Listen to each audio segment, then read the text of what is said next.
এবারের বিজয় দিবস কেমন গেল? আমি জানি এই প্রশ্নটা যদি আপনাদের করা হয়, আপনাদের অনেকেই নিজেদের মন খারাপের কথা বলবেন, হতাশার কথা বলবেন, ফ্রাস্ট্রেশনের কথা বলবেন। স্বাধীনতা বিরোধী জামাত শিবির চক্রের যে আস্ফালন দীর্ঘ সময় ধরে চলছে, বিশেষ করে বিজয় দিবসকে সামনে রেখে তারা যে আস্ফালন দেখিয়েছে, এমনকি বিজয় দিবসের দিনেও যে আস্ফালন দেখিয়েছে, ঔদ্ধত্য দেখিয়েছে, সেগুলোর উল্লেখ করে আপনাদের মন খারাপের কথা বলবেন। আমি অবশ্য পুরো বিষয়টাকে একটু ভিন্নভাবে দেখতে চাই।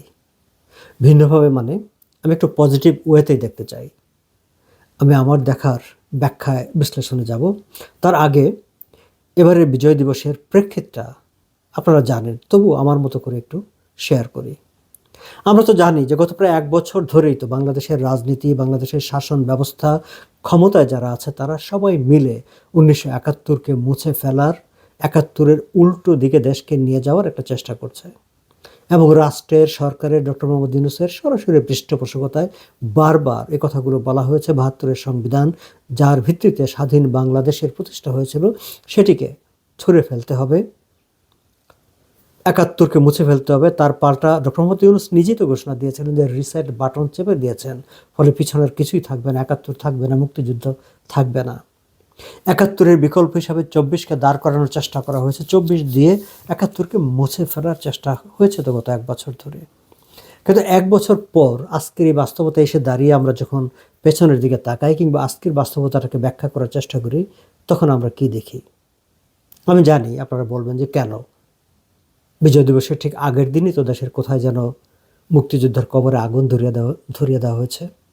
আমি জানি আপনারা বলবেন যে বিজয় দিবস উদযাপন করতে গিয়ে দেশের বিভিন্ন স্থানে ধর্মীয় অবমাননার অভিযোগ তুলে জামাত নেতাকর্মীরা, জামাত সমর্থকরা বিজয় দিবসের উদযাপন পণ্ড করে দিয়েছে। আমি জানি কোথাও কোথাও যেমন খুশি তেমন সাজতে বাচ্চারা কিংবা গ্রামের ওই এলাকার মানুষ রাজাকার সেজেছিল, মুক্তিযোদ্ধা সেজেছিল। এই যে রাজাকার সেজে রাজাকারের ডেমনস্ট্রেশন করেছে, সেই কারণে সে অনুষ্ঠান পণ্ড করে দেওয়া হয়েছে এবং জামাত ইসলামের সমর্থকরা বা নেতা কর্মীরাই সেটি করেছে। এই ঘটনাগুলো ঘটেছে। এখন তারা যখন ক্ষমতার অংশীদার, তারা তো এই ক্ষমতাটুকু তারা দেখাবেই। আমি জানি যে সবচেয়ে জঘন্যতম আপনাদের কাছে যেটি মনে হয়েছে বা সবচেয়ে বেশি ফ্রাস্ট্রেটেড করেছে যেটি, সেটি হচ্ছে জামাত ইসলামী বিজয় মিছিল বের করেছে। আমি একটা ছবি দেখেছি যে হুড খোলা একটা বাসে জামাতের আমির শফিক সাহেব দাঁড়িয়ে আছেন, লাল কি যেন রঙিন সব পোশাক পরে তারা বিজয়ের মিছিল করছেন। এর বাইরে গত কয়েকদিন ধরে জামাতের নেতারা আরও একটি কাজ করেছেন। তারা প্রকাশ্যে ঔদ্ধত্যপূর্ণভাবে মুক্তিযুদ্ধের বিরুদ্ধে, মুক্তিযুদ্ধের পাল্টা যে তাদের যেই দৃষ্টিভঙ্গি, সেই দৃষ্টিভঙ্গিটাকে সত্যিকারের ইতিহাস হিসাবে দাঁড় করানোর চেষ্টা করেছেন, বক্তব্য দিয়েছেন এবং তারা আসলে পাকিস্তানের পক্ষে জাস্টিফিকেশন করার চেষ্টা করেছেন। এখন এই জায়গাগুলোতে আমরা কিভাবে দেখব? এটি তাদের রাজনীতি এবং সেটি আবার স্পষ্ট হচ্ছে আমাদের সামনে। তারা যত বেশি এই তৎপরতাগুলো চালাবে, আমি তো মনে করি যে ততই ভালো। এই কারণে যে মানুষের বোঝার অনেকে, এই যে একটি গত কয়েক মাস ধরে একটি আওয়াজ তোলার চেষ্টা হয়েছে না, যে আপনারা তো জামাতের শাসন দেখেননি, আপনারা আওয়ামী লীগের শাসন দেখেছেন, বিএনপির শাসন দেখেছেন, কাজেই জামাতকে একবার সুযোগ দিন। তো জামাতকে যে আমরা সুযোগ দেব, হ্যাঁ, তার পাল্টা হিসেবে তো আমাদের বলার সুযোগ আছে যে জামাতকে আমরা 1971 সালে দেখেছি, তখনও তারা ক্ষমতার অংশীদার ছিল, তখনও তারা ক্ষমতায় ছিল। আচ্ছা, সেই কথা বাদ দিলাম। আমরা যদি এই সাম্প্রতিক সময়ের এই যে তাদের তৎপরতা, 71কে মুছে ফেলার, পাকিস্তানের পক্ষে ন্যারেটিভ দাঁড় করানো, জাস্টিফাই করা, 71-এর গণহত্যাকে জাস্টিফাই করা, এই যে তৎপরতাগুলো, সেগুলো তো আমাদের দেখার সুযোগ হচ্ছে। এবং এগুলো যত বেশি দেখার সুযোগ হবে আমাদের, তত বেশি তাদের প্রতি আমাদের ঘৃণা তৈরি হচ্ছে, তত বেশি তাদের বিরুদ্ধে আমাদের ক্ষোভ তৈরি হচ্ছে এবং তত বেশি 71কে, মুক্তিযুদ্ধকে বাঁচানোর, তাদেরকে আঁকড়ে ধরার একটা আকুতি মানুষের মনের মধ্যে তৈরি হচ্ছে। দেখুন, এটি কিন্তু সত্য, এটি হচ্ছে বাস্তব। এই দেশ থেকে মুক্তিযুদ্ধকে, 71কে মুছে ফেলাটা অত সহজ না। এই যে সহজ না আমি কথাটা বলি, তার প্রমাণ কিন্তু এবারের বিজয় দিবসে পাওয়া গেছে। আমরা দেখেছি যে বিভিন্ন জায়গায় অনেক মানুষ উদযাপন করতে গেছে, বাচ্চাদের সঙ্গে নিয়ে গেছে। নট নেসেসারিলি যে তারা কোনো রাজনৈতিক দলের হয়ে গেছে, কোনো গোষ্ঠীর হয়ে গেছে, না, সাধারণ মানুষগুলো গেছে। আমি জানি আপনারা বলবেন যে হ্যাঁ, গত 15 বছরও তো গেছে। হ্যাঁ, গেছে। তখন একটা তখন অনুকূল সরকার ছিল। তখন একটা রাজনৈতিক স্পৃহা ছিল অনেকের মনে, বা রাজনৈতিক দলের বিভিন্ন ইউনিটগুলো, এমপিরা, মন্ত্রীরা, তারা তাদের মতো করে সমর্থকদের নিয়ে গেছেন, সেগুলো ঘটেছে। আবার মনের টানে, অন্তরের টানেও অনেক মানুষ গিয়েছেন। কিন্তু এবার যারা স্মৃতিসৌধে গিয়েছেন তারা সবই গেছেন মনের টানে, অন্তরের টানে, একাত্তরকে ভালোবেসে, মুক্তিযুদ্ধকে ভালোবেসে, মুক্তিযুদ্ধকে টিকিয়ে, মুক্তিযুদ্ধের ইতিহাসকে, সঠিক ইতিহাসকে সমুন্নত রাখার একটা অন্তরের তাগিদ থেকে তারা গেছেন। আপনারা হয়তো খেয়াল করে থাকবেন যে ঢাকার দুটি পত্রিকায়, দ্য বিজনেস স্ট্যান্ডার্ড এবং BDNews24.com, এই যে মানুষ গেছে, সেই মানুষদের সঙ্গে কথাবার্তা বলে তারা আলাদা করে একটা রিপোর্ট করেছে। বিজয় দিবস পালিত, বিজয় দিবসের উদযাপন, বিভিন্ন সরকারি লোকজন ফুল দিতে গেছে, সেই সব তো গতানুগতিক রিপোর্ট, সেই রিপোর্ট তো হয়।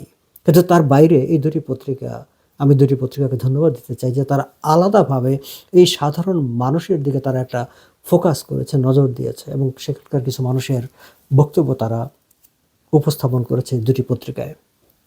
এবং সেই বক্তব্যগুলো কি, সেই বক্তব্যগুলো পড়তে পড়তে আসলে আমি আরও বেশি আশাবাদী হয়েছি, এবং আমি টোটাল বিষয়টাকে, এবারের বিজয় দিবসের উদযাপনটাকে একটা পজিটিভ অ্যাঙ্গেল থেকে দেখার অনুপ্রেরণা পেয়েছি। আমি দেখেছি সেখানে তারা স্পষ্ট করে বলেছেন, পৃথিবীর কোনো শক্তি, কোনো কিছুই একাত্তরকে মুছে ফেলতে পারবে না। একাত্তর হচ্ছে আমাদের অস্তিত্ব, একাত্তর হচ্ছে আমাদের পরিচয়। তারা বরং 24কে উড়িয়ে দিতে চেয়েছেন, বলেছেন যে না, 24 দিয়ে একাত্তরকে রিপ্লেস করা যাবে না।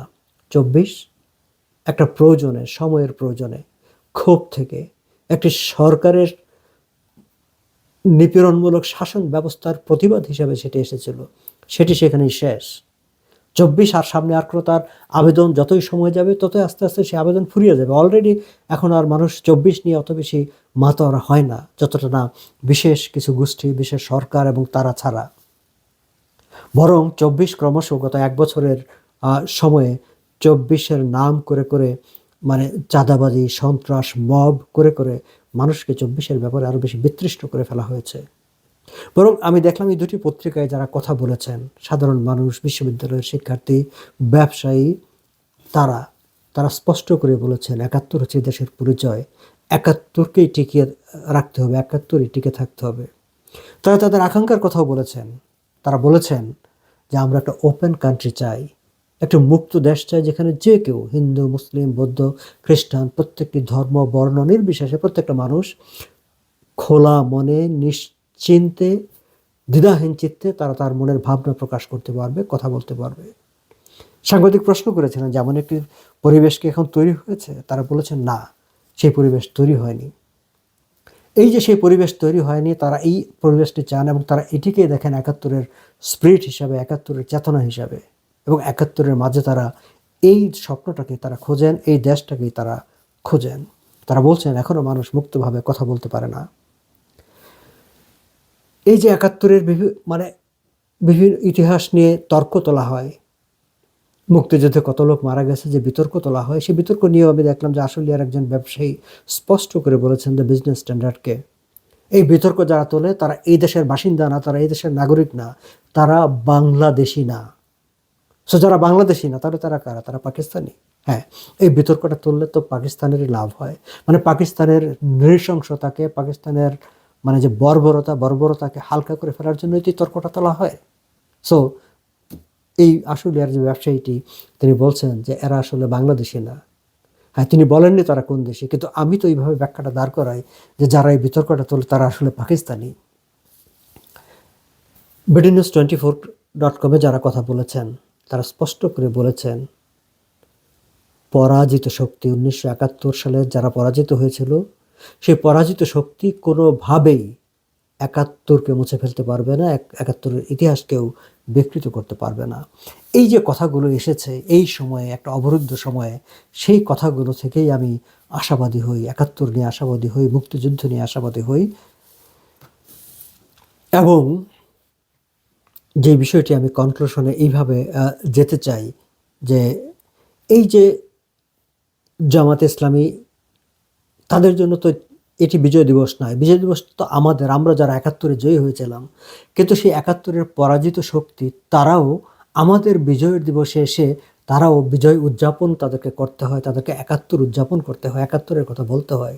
এই যে বাস্তবতা, এটি তাদের একটি নৈতিক পরাজয়। এটিও কিন্তু কম কথা নয়।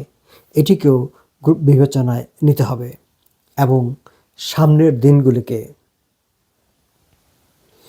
সামনের দিনগুলোতে মানুষের মনে ৭১-ই আরও বেশি প্রকট হয়ে উঠবে, জলজ্যান্ত হয়ে উঠবে এবং ২৪ বলি কিংবা ৭১-এর পরাজিত শক্তি বলি বা অন্য কোনো শক্তি বলি, প্রত্যেককেই তাদের অস্তিত্বের জন্যে, তাদের সমাজে সম্মানবোধ পাওয়ার জন্যে তাদেরও এই ৭১-কেই আশ্রয় নিতে, ৭১-এর কাছে আশ্রয় নিতে হবে। ৭১-এর বাইরে তাদের আর কোনো জায়গা নেই। সো আমি এই যে বাস্তবতা, এই যে বার্তাটি এবারের বিজয় দিবস আমাদের সামনে তুলে এনেছে, সেই বার্তা থেকেই আমি আশাবাদী হই। আমি মনে করি আমাদের আশ্রয় ৭১-এই এবং ৭১-ই আমাদের পরিচয়। এর বাইরে আসলে আর কোনো কিছু টিকবে না, সবই হাওয়া হয়ে যাবে।